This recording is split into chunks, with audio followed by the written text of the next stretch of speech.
Hi friends, Mahanadi சீரியலில் இன்றைக்கி திங்கக்கிழமைக்கான episode பார்க்கலாம். புதுசாக பார்க்குறவங்களா அதை சப்ஸ்கிரைப் பண்ணிக்கோங்க, லைக்கு ஹைப்பு கொடுத்து விடுங்க.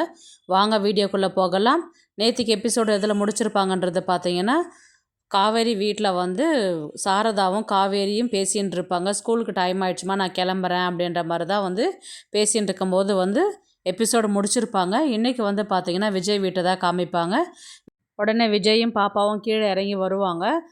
வேலைக்காரி அம்மாக்கிட்ட வந்து, "அம்மா நீங்கள் பாப்பாவை கொஞ்சம் காரில் உட்கார வைங்க, நான் வரேன்" அப்படின்ற மாதிரி சொன்னதுக்கு சோமு வந்து சொல்லுவாங்க, "பாப்பா ரொம்பவே டல்லாக இருக்கிறா, இல்லை முன்ன மாதிரி விளையாட்டுத்தனமாக ஒரு சுறுசுறுப்பாகவே இல்லை, எதையோ பறி கொடுத்த மாதிரி இருக்கிறா" அப்படின்ற மாதிரி வந்து சொன்னதுக்கு, "ஆமாம் தாத்தா, அவள் நேற்று நடந்த இன்சிடெண்ட்டை பற்றி அவள் யோசிச்சுக்கிட்டே இருக்கிறா, அதுலேருந்து வெளியே வரவே மாட்டேங்கிறா, அப்படியே திரும்ப திரும்ப அதை பற்றியே கேள்வி கேட்குறா, அதனால தான் வெளியில் கூட்டிகிட்டு போயிட்டு வந்தால் கொஞ்சமாவது அவள் மைண்டை மாற்றுவா, அப்படின்றதுனால தான் கூட்டிகிட்டு போயிட்டு வரேன் நான்" அப்படின்ற மாதிரி சொன்னதுக்கு, "சரிப்பா கூட்டிகிட்டு போயிட்டு வா" அப்படின்ற மாதிரி சொல்லுவாங்க. இவங்களும் கிளம்பி போவாங்க.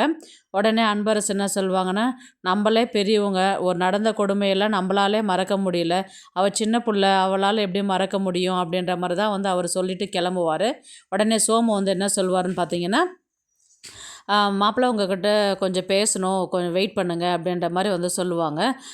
"சொல்லுங்க மாமா, என்ன?" அப்படின்ற மாதிரி. "இப்போ விஜய் போயிட்டு வர்றதுக்கு எப்படியும் லேட் ஆகும்னு நினைக்கிறேன் நான், காவேரியும் வீட்டில் இருக்க மாட்டா அப்படின்ற மாதிரி நினைக்கிறேன்." "ஆமாங்க மாமா, இப்போ என்ன அதுக்கு?" அப்படின்ற மாதிரி கேட்டதுக்கு, "இல்லை, நம்ம நேற்று பேசின விஷயத்த வந்து அவங்க வீட்டில் போய் பேசிட்டு வந்துடலாமா" அப்படின்ற மாதிரி வந்து ஒரு சோமு சொல்வார்.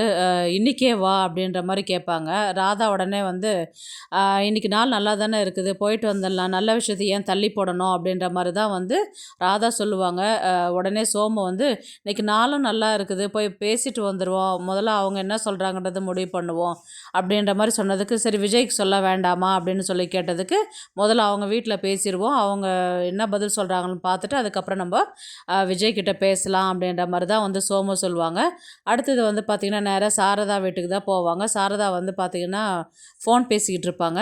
அதுக்கப்புறம் பெல் அடித்தது, "இருங்க வரேன்" அப்படின்ற மாதிரி திறந்ததுக்கப்புறம் இவங்க 3 பேர் நின்றுருப்பாங்க. "வாங்க உள்ளார" அப்படின்னு சொல்லிட்டு கூட்டிகிட்டு போயிட்டு உட்கார வைப்பாங்க. "உட்காருங்க, நான் டீ காஃபி எதனா கொண்டு வரேன்னு" சொல்லி சொன்னதுக்கு, "அதெல்லாம் வேண்டாமா, முக்கியமான விஷயம் பேசணும் உங்ககிட்ட" அப்படின்ற மாதிரி தான் வந்து சோமு சொல்வார். அன்பரசு என்ன சொல்வார்னா, "காவேரி இருக்கிறாளா வீட்டில்" அப்படின்னு சொல்லி கேட்டதுக்கு, "இல்லை, இப்போ தான் கிளம்பி போனா ஸ்கூலுக்குன்னு."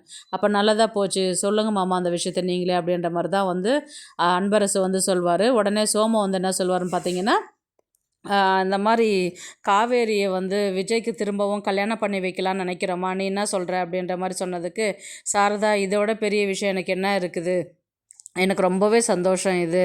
ஏன்னா அவர் ஒரு பக்கம், பாப்பா ஒரு பக்கம், இவ ஒரு பக்கம் இருக்கிறா, கொஞ்சமாவது அவளுக்கு ஞாபகம் வரும் அப்படின்னு பார்த்தோம், 5 வருஷம் ஆகியும் இன்னும் வரல. ஆனால் உங்களெல்லாம் பார்த்தா மட்டும் எங்கேயோ பார்த்த மாதிரி இருக்குதுன்னு மட்டும்தான் ஞாபகம் வருதுன்னு சொல்கிறா, மற்றபடி வேறு எதுவும் வரவும் மாட்டேங்குது" அப்படின்ற மாதிரி தான் வந்து சாரதாவும் சொல்லுவாங்க. அதுக்கு ராதா என்ன சொல்லுவாங்கன்னா, "அவளுக்கு ஞாபகம் வந்தாலும் வரலனாலும் எதுக்கு அவங்க தனித்தனியாக இருக்கணும், ஒன்றா சேர்ந்து இருக்கட்டும், கல்யாணம் பண்ணிக்கிட்டாக்கா அப்போ அவங்க ஞாபகம் வந்தாலும் வரலனாலும் ஒன்றா சேர்ந்து வாழ்வாங்க இல்லையா, நம்ம குடும்பம் வந்து இந்த மாதிரி தனித்தனியாக பிரிஞ்சு இருக்க வேண்டாம், எப்போவுமே ஒன்றாவே இருந்துட்டு லைஃப் லாங் நம்ம இப்போவே விட்டுட்டு போகிற சொந்தம் கிடையாது, கடைசி வரலையும் வர சொந்தம் இல்லையா, அதனால் நம்ம ஏன் சொந்தத்தை நம்ம விட்டு கொடுக்கணும்" அப்படின்ற மாதிரி தான் வந்து சோமுவும் சொல்லுவார். "சரிங்க ஐயா, எனக்கு ரொம்பவே சந்தோஷம்" அப்படின்ற மாதிரி சொன்னதுக்கு, "இதுக்கு காவேரி ஒத்துக்குவாளான்றது எனக்கு தெரியல" அப்படின்ற மாதிரி சாரதா சொன்னதுக்கு, உடனே ராதா என்ன சொல்லுவாங்கன்னா, "அவெல்லாம் ஒத்துக்குவா, அட்லீஸ்ட் நீ பாப்பா விஷயத்த சொல்லியாவது, பாப்பா தனியாக இருக்கிறா, கஷ்டப்படுறா அப்படின்னும்போது சொன்னால் கண்டிப்பாக அவள் கல்யாணத்துக்கு ஒத்துக்குவா" அப்படின்ற மாதிரி தான் வந்து ராதா சொல்கிறாங்க. உடனே வந்து சாரதா வந்து என்ன சொல்கிறாங்கன்னா, "இப்போ உடனே நான் அவகிட்ட கேட்க முடியாது, ஒரு நேரம் பார்த்து நான் அவகிட்ட கேட்டுட்டு உங்களுக்கு நான் ஒரு முடிவு சொல்கிறேன் நான், எனக்கு இந்த விஷயம் ரொம்பவே சந்தோஷம், இது இந்த மாதிரி நடந்தாவது அட்லீஸ்ட் அவள் சந்தோஷமாக இருந்தால் அதுவே எனக்கு போதும்" அப்படின்ற மாதிரி தான் வந்து சாரதாவும் சொல்லுவாங்க. "சரிம்மா, நீ கேட்டுட்டு சொல்லு" அப்படின்னு சொல்லிட்டு இவங்க கிளம்புவாங்க. அடுத்தது வந்து பார்த்திங்கன்னா, பாப்பாவும் விஜயும் வந்து பார்த்திங்கன்னா வீட்டுக்கு வந்துடுவாங்க. பாப்பா வந்து நிறைய டாய்ஸ் எல்லாம் வாங்கிட்டு வந்து சோமுக்கிட்ட வந்து காமிப்பாங்க. "இந்த பாருங்கள், நிறைய டாய்ஸ்லாம் நான் வாங்கிட்டு வந்திருக்கிறேன்" அப்படின்னு சொல்லிட்டு சொன்னதுக்கு, உடனே காவேரி பாப்பா என்ன சொல்வான்னா, "இன்றைக்கி ஒரே சேட் ஆகிடுச்சி" அப்படின்னு. "ஏம்மா இவ்வளோ நேரம் ஜாலியாக சந்தோஷமாக சிரித்து பேசிக்கிட்டு இருந்தேன், என்னாச்சு அம்மு உனக்கு" அப்படின்ற மாதிரி விஜய் வந்து கேட்பார். "இல்லைப்பா, இன்றைக்கி நான் காவேரி மிஸ் பார்க்கவே இல்லைல்ல, அதான் ஒரே சேடாக இருக்குது எனக்கு" அப்படின்ற மாதிரி வந்து சொன்னது கேட்டதுக்கு, "நான் அவங்கள பார்க்கணும்ப்பா" அப்படின்னு சொல்லிட்டு சொல்லுவா. "இந்த நைட் ஆயிடுச்சு இல்லம்மா, இன்னைக்கு பார்க்க வேண்டாம். நாளைக்கு ஸ்கூலுக்கு போனா பார்ப்பேன்" அப்படின்ற மாரி ராதாவும் சொல்லுவாங்க, விஜயும் சொல்லுவாங்க. இல்லப்பா நான் எனக்கு இப்போவே பார்த்தாகணும். காலையிலேருந்து அவங்கள பார்க்கவே இல்ல. எனக்கு அவங்கள பார்க்கணும் போல இருக்குது. அவங்க வீடு பக்கத்தில தானே இருக்குது. என்னை கூட்டிகிட்டு போயிட்டு வாங்களேன்" அப்படின்ற மாரி தான் வந்து பாப்பா சொல்லுவா.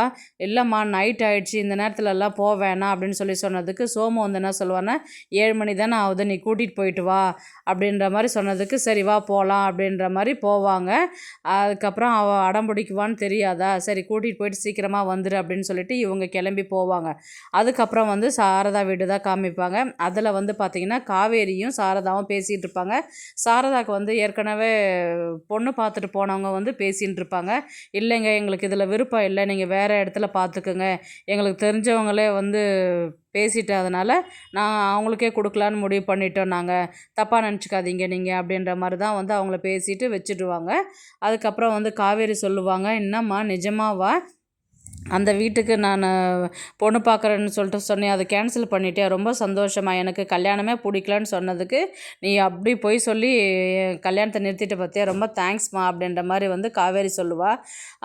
நிஜமாவாம்மா? வேற யாரோ வந்து கேட்டாங்கன்னு சொல்லி சொன்னது பொய் தானே? அப்படின்ற மாரி தான் வந்து காவேரி கேட்பாங்க. உடனே சாரதா வந்து, "இல்லடி உண்மை அது. இப்ப தான் வந்து பொண்ணு வீட்ல பையன் வீட்லேருந்து வந்து கேட்டு போனாங்க. அவங்களா உன்னை தேடி வந்து உன்னை ஏத்துக்கிறாங்கன்னும்போது, நீ ஏன் அத வேணான்னு சொல்ற நீ?" அப்படின்ற மாரி தான் வந்து அவங்க சொல்லுவாங்க. நமக்கு தெரிஞ்ச தம்பி தான். உனக்கும் தெரியும். தெரியாத ஆள் வீட்ல போயிட்டு இருக்கிறத விட, தெரிஞ்சவங்க வீட்ல போய் நீ கல்யாணம் பண்ணிக்கிட்டு இரு சந்தோஷமா" அப்படின்ற மாரி தான் வந்து சாரதா வந்து சொல்லுவாங்க. "யாரும்மா அந்த தொம்பி? நீ சொல்லு. எனக்கு தெரிஞ்ச தொம்பி யாரு? சொல்லு சொல்லு" அப்படின்னு சொல்லிட்டு கேட்டதுக்கு, "விஜய் தம்பி தாண்டி" அப்படின்னு சொல்லிட்டு சொல்லுவாங்க. அப்படியே ஷாக் ஆயி நிப்பாங்க. அடுத்தது பார்த்தீங்கன்னா, யமுனாவுக்கும், கங்காவுக்குமே சாரதா கால் பண்ணி சொல்லுவாங்க, "இந்த மாரி விஜய் வீட்லேருந்து வந்தாங்கடி, பொண்ணு கேட்டு போனாங்க" அப்படின்ற மாரி சொன்னதுக்கு, நம்மள வேணான்னு ஒதுக்குனவங்க நம்மள தேடி இப்போ வந்து காவேரியை கல்யாணம் பண்ணிக்கின்றாங்க பார்த்தியா? அதுதாம்மா காலம். பார்த்தியா? எங்கேருந்தோ வேணான்னு விட்டுட்டு போனவங்க, திரும்பி அவங்களா வந்து பொண்ணு கேட்குற மாரி இருக்குது பார்த்தியா? அப்படின்ற மாரி சொன்னதுக்கு, "ஆமாண்டி" அப்படின்ற மாரி சாரதா சொல்லுவாங்க. உடனே வந்து பார்த்தீங்கன்னா, இப்போது காவேரி அக்கா என்னம்மா சொல்லுவாங்க? அப்படின்ற மாரி வந்து கங்கா வந்து யமுனா கேட்டதுக்கு என்ன சொல்லுவாங்க, "அது தாண்டி தெரியல. எப்படி சொல்கிறது தான் தெரியல." அதுக்கு கங்கா என்ன சொல்லுவாங்கன்னா, "அவளுக்கு ஞாபகம் வந்தாலும் வரலனாலும் பரவாயில்லம்மா. நீ பேசாத அவளுக்கு கல்யாணம் பண்ணி குடுத்துரு. அவன் புருஷனோடையும் அவள் பிள்ளையோடும் போய் சந்தோஷமா இருக்கட்டும்." அப்படின்ற மாரி தான் வந்து அவங்களும் சொல்லுவாங்க. "அதுதாண்டி நானும் நினைக்கிறேன். ஆனால் இவ என்ன சொல்லுவா? இவ என்ன கத்துவான்னு தெரியலடி எனக்கு." அப்படின்ற மாரி தான் வந்து சாரதா சொல்லுவாங்க. "நீ அவகிட்ட பேசிட்டு எங்ககிட்ட சொல்லு. நாங்க 2 பேருமா அவகிட்ட பேசுகிறோம். சம்மதிக்க வைக்கிறோம்." அப்படின்ற மாரி சொன்னதுக்கு, "சரிடி" அப்படின்னு சொல்லிட்டு சொல்லுவாங்க. அப்படியே எபிசோடு வந்து முடிப்பாங்க.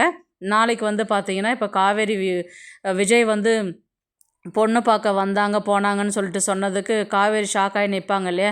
"ஏம்மா உனக்கு அறிவு இல்லையா? நீ அவர் கல்யாணம் ஆனவர போயிட்டு எதுக்கும்மா இந்த மாரி பேசின? எனக்கு பிடிக்கலம்மா. எனக்கு கல்யாணமே வேணாம். நான் அவரை கூட கல்யாணம் பண்ணிக்க மாட்டேம்மா. நீ எதுக்கும்மா தேவையில்லாத வேலை செய்கிற நீ?" அப்படின்ற மாரி தான் வந்து காவேரி கேட்பாங்க. உடனே வந்து சாரதா சொல்லுவாங்க, "எத்தனை நாளைக்குடி கல்யாணம் பண்ணிக்காத இப்படியே இருக்க போற நீ?" அப்படின்ற மாரி கேட்டதுக்கு, "நான் கடைசி வரலையும் அப்படியே இருப்பேன். நான் உன்னை கேட்டேனா என்னை கல்யாணம் பண்ணிக்க வைக்க சொல்லி?" அப்படின்னு சொல்லி கேட்டதுக்கு, "உன் கூட பிறந்தவங்கலாம் கல்யாணம் பண்ணிட்டு போல. உனக்கு அடுத்து இன்னொருத்தி இருக்கிறாள்ல. நீ கல்யாணம் பண்ணா தானே அவளுக்கு கல்யாணம் பண்ண முடியும். எத்தனை நாளைக்கு இப்படியே இருப்ப? நானும் எத்தனை நாளைக்கு உன் கூடவே இருப்பேன். எதையாவது யோசிச்சு பார்த்தியா நீ?" அப்படின்ற மாரி தான் வந்து சாரதா வந்து கேட்பாங்க. "இப்போ ரொம்ப முக்கியமாம்மா அது" அப்படின்ற மாரி, "ஏம்மா தேவையில்லாதெல்லாம் பேசிகிட்டு இருக்கிற?" அப்படின்ற மாரி தான் வந்து காவேரி கேட்பாங்க. ஆல்ரெடி வந்து விஜய் வந்து காவேரி பாப்பாவை கூட்டிகிட்டு வராங்க இல்லையா? காவேரி பார்க்குறதுக்கு. இப்போ இவங்க வந்தாங்கன்னா, இந்த விஷயத்த வந்து விஜய்க்கும் தெரிஞ்ச மாரி தான் வந்து காவேரி நினைப்பாங்க. விஜய் வந்து பெல் அடிக்கும்போது பாப்பா வீட்டு உள்ள வருவா இல்லைங்களா? காவேரிக்கு கோவம் அதிகமாயிட்டு, உடனே விஜய வந்து திட்ட ஆரம்பிப்பாங்க. "வாங்க சார் வாங்க. இப்ப இதுக்கு தான் வந்தீங்களா? பொண்ணு கேட்டுட்டு போயிட்டு, இப்போ வந்து என் சம்மதத்த தெரிஞ்சுக்கிறதுக்காக நீங்க வந்தீங்களா?" அப்படின்ற மாரி தான் வந்து கேட்பாங்க. இவருக்கு விஜய்க்கு ஒண்ணுமே புரியாது. "என்னங்க மிஸ் சொல்றீங்க? எனக்கு ஒண்ணுமே புரியல." "அப்படியே எப்படிங்க சார் நடிக்கிறீங்க? உங்க ஒய்ஃப் எங்கேயோ இருக்கிறாங்க. அவங்க கிட்ட போய் சேர்ந்து வாரத்துக்கு இல்ல, என்ன கல்யாணம் பண்ணிக்கிறதுக்கு உங்களுக்கு வேணுமா?" அப்படின்ற மாரி தான் வந்து கேட்பாங்க. அ கா இவரு விஜய் வந்து ரொம்பவே ஷாக்காகி நிப்பாரு. என்ன அப்படின்ற மாரி தான் வந்து சாரதாவ பார்ப்பாங்க.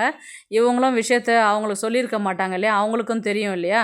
அதனால அதனால் என்னங்க சொல்கிறீங்க, எனக்கு ஒன்றுமே புரியல அப்படின்ற மாதிரி வந்து சொன்னதுக்கு, எனக்கு இதிலலாம் விருப்பம் இல்லைங்க சார் கல்யாணம் பண்ணிக்கிறதுக்கு. உங்கள் ஒய்ஃப் உங்களை விட்டு பிரிஞ்சு போயிருக்கிறாங்க இல்லையா, அவங்கள பேசி சமாதானப்படுத்தி உங்கள் குழந்தை கூட அவங்கள கொண்டு வந்து சேர்த்து விடுங்க. நான்லாம் கல்யாணம் பண்ணிக்கிறதுக்குலாம் நான் விருப்பப்படல அப்படின்ற மாதிரி தான் வந்து காவேரி வந்து சொல்லுவாங்க. உடனே வந்து சாரதா வந்து என்ன சொல்கிறேன்னா, இந்த தம்பிக்கு தெரியாதுடி, அவங்க வீட்டில் இருக்கிறவங்க தான் வந்து கேட்டு போனாங்கன்றது சொல்லும்போது தான் அப்போ விஜய்க்கு வந்து ஸ்ட்ரைக் ஆகும். இப்போ நமக்கு தெரியாது தான் வந்து தாத்தா இங்கே பேசிட்டு போயிருக்கிறாங்க அப்படின்ற மாதிரி தான் வந்து விஜய் வந்து நினச்சிக்குவார்.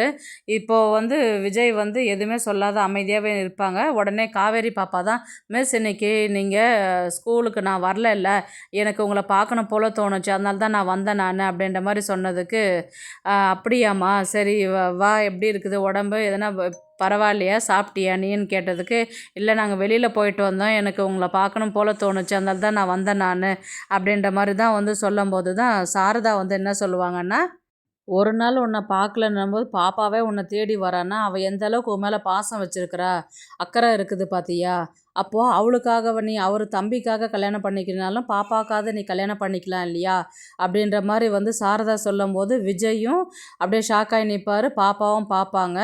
அப்படியே அந்த எபிசோடை வந்து முடிப்பாங்க. ஏன்னா காவேரி வந்து இந்த விஷயத்தை கேட்டு ஒரு அதிர்ச்சியில் தான் நிற்பாங்க. அப்படியே கதையை முடிச்சிருவாங்க. பார்க்கலாம் கதையை வந்து எப்படி எடுத்துகிட்டு போகிறாங்கன்றது. இந்த வீடியோ உங்களுக்கு பிடிச்சிருந்தா ப்ளீஸ் லைக் பண்ணுங்கள், ஷேர் பண்ணுங்கள், சப்ஸ்கிரைப் பண்ணுங்கள். தேங்க்ஸ் ஃபார் வாட்சிங். இந்த வீடியோ உங்களுக்கு பிடிச்சிருந்தா ஒரு லைக் போடுங்க, நம்ம சேனலை சப்ஸ்கிரைப் பண்ணுங்க.